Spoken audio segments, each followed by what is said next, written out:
Hello guys, ഇന്നത്തെ video മോറോ ആർക്കിൻ്റെ part 3നെ കുറിച്ചാണ്. ഇപ്പോൾ പാർട്ട് 1ഉം 2ഉം കാണാത്തവർ ഡിസ്ക്രിപ്ഷൻ ബോക്സിൽ ലിങ്ക് കൊടുത്തേക്കാം. അപ്പോൾ നമുക്ക് ഡയറക്റ്റ് സ്റ്റോറിയിലേക്ക് പോവാം. ലാസ്റ്റ് നമ്മൾ പറഞ്ഞത് ഗോക്കുവും വെജീറ്റയും ന്യൂ നാമക്കിലേക്ക് എത്തുന്നു. ഈ സമയം മോറോയും അവിടത്തേക്ക് കടന്നു വരുന്നു. സ്പേസ്ഷിപ്പിൽ നിന്ന് ഇറങ്ങിയ മോറോ പറയുന്നു, 10 മില്യൺ വർഷത്തിന് ശേഷമാണ് നല്ല വായു ശ്വസിക്കുന്നത് എന്നും പറഞ്ഞ് അവിടെ ഉണ്ടായ ഒരു നാമക്കിനെ എടുത്ത് അവൻ്റെ ലൈഫ് എനർജി അബ്സോർബ് ചെയ്യാൻ ശ്രമിക്കുന്നു. ഈ സമയം വെജീറ്റ അത് തടഞ്ഞ് മോറോയുമായി ഫൈറ്റ് ചെയ്യാൻ റെഡിയായിരിക്കുന്നു. മോറോ പറയും, കുറച്ച് മുമ്പ് ഇവരാണല്ലേ എന്നെ സെൻസ് ചെയ്തത്. വെജീറ്റയോട് പറയും, നീ എൻ്റെ ഫുഡ് തട്ടിക്കളഞ്ഞു എന്നൊക്കെ പറഞ്ഞ് മോറോയെ വെജീറ്റയുമായിട്ട് ഫൈറ്റ് ചെയ്യാൻ റെഡിയായിരിക്കും. വെജീറ്റ പെട്ടെന്ന് സൂപ്പർ സൈയനായി മോറോയെ ഫൈറ്റ് ചെയ്യാൻ പോകുന്നു. മോറോ ടെലിക്കൻസിസ് പവർ വെച്ച് അറ്റാക്ക് ചെയ്യുന്നു. അങ്ങനെ ഇവരുടെ ഫൈറ്റ് തുടങ്ങുന്നു. ഈ സമയം വെജീറ്റ സൂപ്പർ സൈയൻ ഗോഡിൽ മാറി മോറോയെ അറ്റാക്ക് ചെയ്യുന്നു. ഈ സമയം മോറോ പറയും, ഞാൻ എൻ്റെ മുഴുവൻ മാജിക്കൽ പവറും പുറത്തെടുക്കും എന്ന് പറഞ്ഞ് മോറോ റെഡിയാവുന്ന സമയത്ത് സ്പേസ്ഷിപ്പിൽ മിയറസ് ജാക്കോവിനോട് പറയും, നമ്മൾ ഹെഡ് ക്വാർട്ടേഴ്സിലേക്ക് പോകണം. ഗോക്കുവിനും വെജീറ്റയ്ക്കും മോറോയെ ഡിഫീറ്റ് ചെയ്യാൻ പറ്റുമോ എന്നറിയില്ല. ബൂവിൻ്റെ ഹെൽപ്പില്ലാതെ മോറോയെ ഡിഫീറ്റ് ചെയ്യാൻ കഷ്ടമുള്ള കാര്യമാണ്. മോറോ പ്ലാനറ്റിൻ്റെ ലൈഫ് എനർജി അബ്സോർബ് ചെയ്ത് പവർ ഉപയോഗിച്ച് അറ്റാക്ക് ചെയ്യുമൊക്കെ മിയറസ് പറയുന്നു. അതേസമയം നാമക് പ്ലാനറ്റിൽ മോറോ ഈ പ്ലാനറ്റിൻ്റെ ലൈഫ് എനർജി അബ്സോർബ് ചെയ്ത് വെജീറ്റയായി ഫൈറ്റ് ചെയ്യുന്നു. അതായത് മോറോ പ്ലാനറ്റിൻ്റെ കോർ ലെവലിൽ നിന്നും മാനിപ്പുലേറ്റ് ചെയ്യും. ഈ സമയം പ്ലാനറ്റിൽ ഭൂകമ്പം വരും.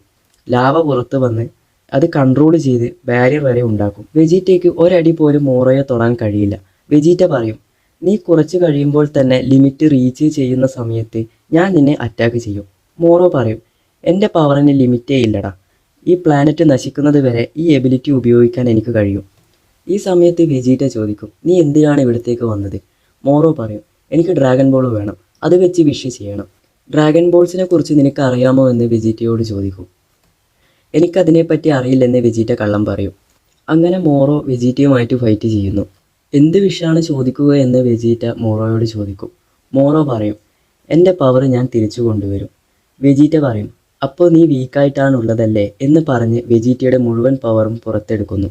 അതായത് ഇത്രയും സമയം വെജീറ്റ മോറോയുടെ പവർ എത്രത്തോളം ഉണ്ടെന്ന് മനസ്സിലാക്കാൻ വേണ്ടിയാണ് മുഴുവൻ പവറും പുറത്തെടുക്കാതിരുന്നത്. ഈ സമയത്ത് മോറോയ്ക്ക് മനസ്സിലാവും വെജീറ്റ എത്രത്തോളം ഇൻ്റലിജൻ്റ് ആയിട്ടുള്ള ആളാണെന്ന്. ഈ പവർ വെച്ച് വെജീറ്റയുമായിട്ട് ഫൈറ്റ് ചെയ്താൽ ജയിക്കില്ല എന്ന് മോറോയ്ക്ക് മനസ്സിലാകും. അങ്ങനെ മോറോ പ്ലാനറ്റിൻ്റെ എനർജി അബ്സോർബ് ചെയ്ത് അത് വിഴുങ്ങുന്നു. അങ്ങനെ മോറോയുടെ പവർ ഒരുപാടധികം കൂടുന്നു. ഇത് സെൻസ് ചെയ്ത് വെജീറ്റ ഷോക്കാവുന്നു. ഈ സമയം വെജീറ്റ സൂപ്പർ സൈയനായി മോറോയെ അറ്റാക്ക് ചെയ്യാൻ പോകുന്നു. ഈ സമയം വെജീറ്റ പെട്ടെന്ന് ബേസ് ഫോമിലേക്ക് പോകുന്നു. അതിനു കാരണം മോറോ പ്ലാനറ്റിലെ ലൈഫ് എനർജി അബ്സോർബ് ചെയ്തപ്പോൾ പ്ലാനറ്റിൽ ഇരുന്നവരുടെ എനർജിയും അബ്സോർബ് ചെയ്തു, ഗോക്കുവിൻ്റെയും വെജീറ്റയുടെ അടക്കം. അതുകൊണ്ടാണ് വെജീറ്റയ്ക്ക് സൂപ്പർ സൈയൻ ആകാൻ കഴിയാത്തത്. മോറോ പറയും, ഇതാണ് എൻ്റെ ട്രൂ പവർ, ഇതാണ് ഞാൻ ഹൈഡ് ചെയ്ത് വെച്ചത്. അപ്പോൾ ഇന്നത്തെ വീഡിയോ ഇത്രയേ ഉള്ളൂ. പാർട്ട് 4ഉമായിട്ട് നമുക്ക് പിന്നെ വരാം.